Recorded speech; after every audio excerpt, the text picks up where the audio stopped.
Assalamualaikum warahmatullahi wabarakatuh. Perkenalkan, nama saya Sabrina Rizka Gufrona dengan NIM 1032214.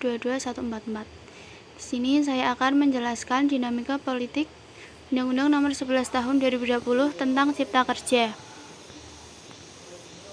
Latar belakang Undang-Undang Nomor 11 Tahun 2020 tentang Cipta Kerja dikenal juga sebagai Omnibus Law Cipta Kerja, merupakan sebuah peraturan yang bertujuan untuk menyederhanakan dan mengubah beberapa pengaturan perundang-undangan sekaligus, dengan fokus pada isu-isu yang berkaitan dengan investasi, ketenagakerjaan, dan pemberdayaan usaha mikro, kecil, dan menengah atau UMKM.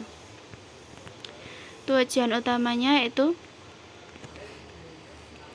menciptakan dan meningkatkan lapangan kerja. Undang-Undang Cipta Kerja bertujuan untuk menciptakan dan meningkatkan lapangan kerja.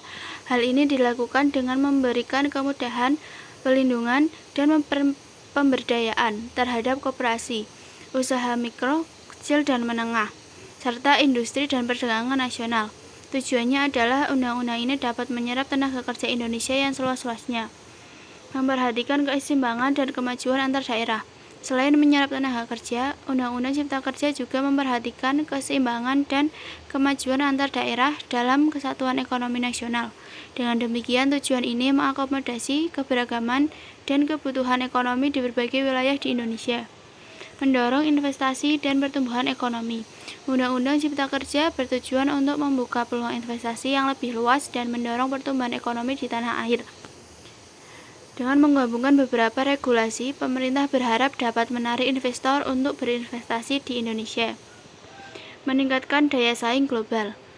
Dalam konteks persaingan global, Undang-Undang Cipta Kerja diharapkan dapat meningkatkan daya saing Indonesia dengan penyederhanaan regulasi dan perubahan ketentuan.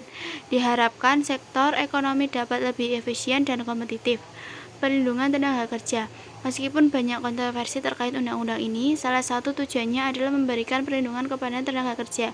Namun implementasi dan dampaknya masih menjadi perdebatan di masyarakat.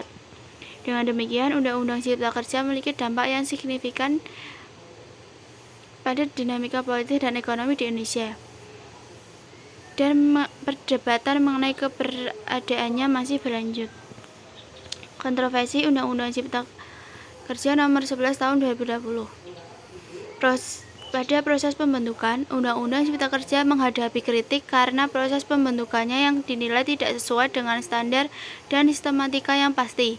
Beberapa perubahan substansi terjadi setelah persetujuan bersama DPR dan Presiden, yang menimbulkan pertanyaan mengenai keabsahan prosesnya. Isu-isu hak pekerja.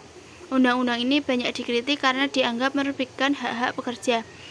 Beberapa ketentuan dalam Undang-Undang Cipta Kerja memperbolehkan fleksibilitas yang lebih besar bagi pengusaha, tetapi dapat mengurangi perlindungan bagi pekerja.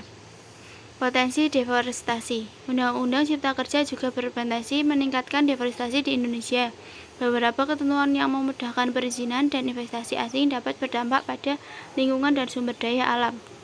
Aksi protes. Sejak awal penggagasan undang-undang ini, banyak aksi unjuk rasa yang menolak pembahasan lebih lanjut mengenai undang-undang ini. Aksi-aksi ini pecah di berbagai daerah, termasuk Jakarta, Yogyakarta, Semarang, dan Surabaya.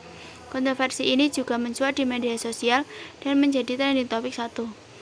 Perhatian internasional. Kontroversi Undang-Undang Cipta Kerja juga menarik perhatian lembaga internasional, seperti Konfederasi Serikat Buruh Internasional dan 30 lembaga investasi internasional.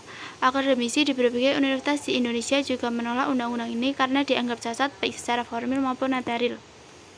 Secara singkat, suara perlawanan dan penolakan terhadap Undang-Undang Cipta Kerja ini banyak diinisiasi oleh aliansi mahasiswa dan serikat buruh.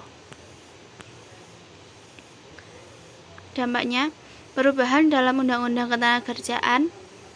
Undang-Undang Cipta Kerja mengubah 31 pasal, menghapus 2 pasal, dan menyisipkan 13 pasal baru dalam Undang-Undang Nomor 13 Tahun 2003 tentang Ketenagakerjaan. Hal ini mempengaruhi hubungan antara pekerja, pengusaha, dan pemerintah.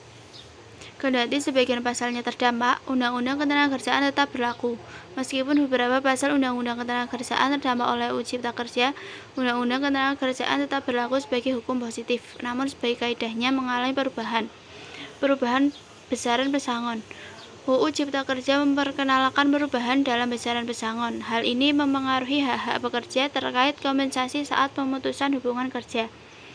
Potensi konflik dalam perubahan peraturan perusahaan. Undang-Undang Cipta Kerja berpotensi menimbulkan konflik dalam proses perubahan peraturan perusahaan atau perjanjian kerja bersama. Pengusaha dan pekerja harus beradaptasi dengan ketentuan baru. Selanjutnya, tertutupnya peluang peralihan hubungan kerja.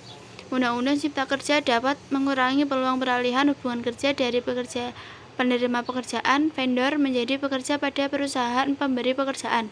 Keterkaitan dengan Undang-Undang Ketenagakerjaan. Untuk membaca Undang-Undang Ketenagakerjaan harus berdampingan dengan UU Cipta Kerja.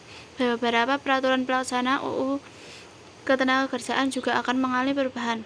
Dengan perubahan ini, maka dinamika politik dan ketenagakerjaan di Indonesia mengalami pergeseran yang signifikan. Terima kasih. Wassalamualaikum warahmatullahi wabarakatuh.